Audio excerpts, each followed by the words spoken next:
भगवान श्री राम द्वारा सीता स्वयंवर के समय जो शिव धनुष टूटा था उसका एक टुकड़ा आज भी इस जगह पर मौजूद है। आप देख रहे हैं मिस्टीरियस हिंदू। तो चलिए अब करते हैं ज्ञान की बात। वीडियो में आगे बढ़ने से पहले हमारे चैनल को सब्सक्राइब अवश्य करें और कमेंट बॉक्स में जय श्री राम अवश्य लिखिएगा।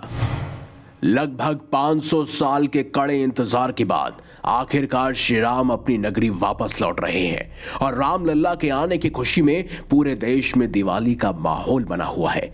ऐसे में राम मंदिर की चमत्कारी खबरें तो आ ही रही हैं, लेकिन आज हम आपको एक ऐसे रहस्य से अवगत कराने वाले हैं जिसके साक्षात दर्शन आप कलयुग के समय भी कर सकते हैं।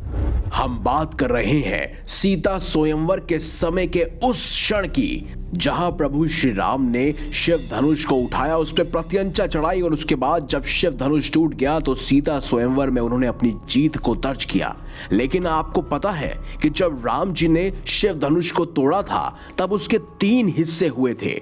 बाकी के 2 हिस्से तो धरती में समाहित हो गए, लेकिन जो उसका एक भाग यानी एक हिस्सा बचा हुआ था वो नेपाल की एक खास जगह पर जाकर गिरा था और वो जिस हिस्से में गिरा था उसे आज भी लोग धनुषा धाम के नाम से जानते हैं। ये आज भी नेपाल में मौजूद है। पौराणिक कथाओं के मुताबिक मुनि विश्वामित्र के साथ प्रभु राम और लक्ष्मण जी मिथिला नगरी जनकपुर पहुंचे थे। इस समय जनकपुर नेपाल में स्थित है। उसी समय राजा जनक ने मां जानकी का स्वयंवर रखा था।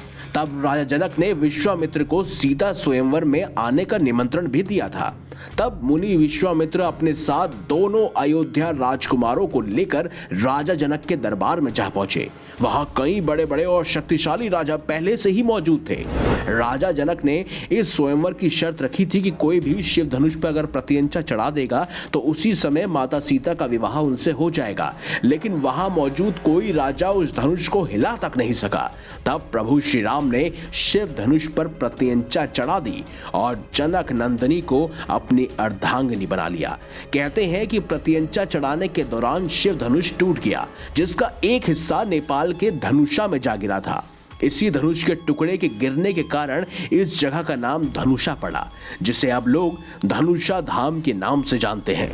आपको बता दूं, यह शिव धनुष कोई और नहीं बल्कि पिनाक धनुष था, जो स्वयं भगवान शिव का धनुष था और राजा जनक को यह उनके पूर्वजों से प्राप्त हुआ था, जिसे स्वयं भगवान शिव ने इंद्र को, इंद्र के बाद राजा मुनि को और उसके बाद स्वयं राजा जनक के पूर्वजों को यह प्राप्त हुआ था। रामायण के बाल कांड के 67वें सर्ग में इस बात का वर्णन मिलता है, जहां पूरी तरह से सीता स्वयंवर के बारे में विस्तार से बताया गया है। आपको बता दो दोस्तों कि रामायण के अनुसार यह धनुष एक विशालकाय लोहे के संदूक में रखा हुआ था, जिसे कोई भी राजा हिला नहीं सकता था।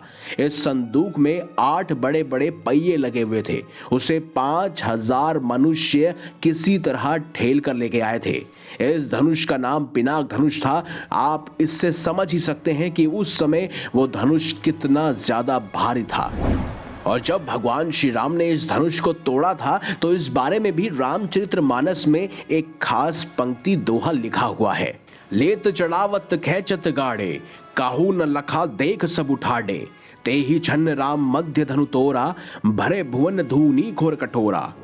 अर्थात इसमें तुलसीदास जी कहते हैं कि राम ने धनुष को कब उठाया, कब चढ़ाया और कब खींचा, तीनों काम उन्होंने इतनी फुर्ती से किए कि किसी को पता ही नहीं लगा।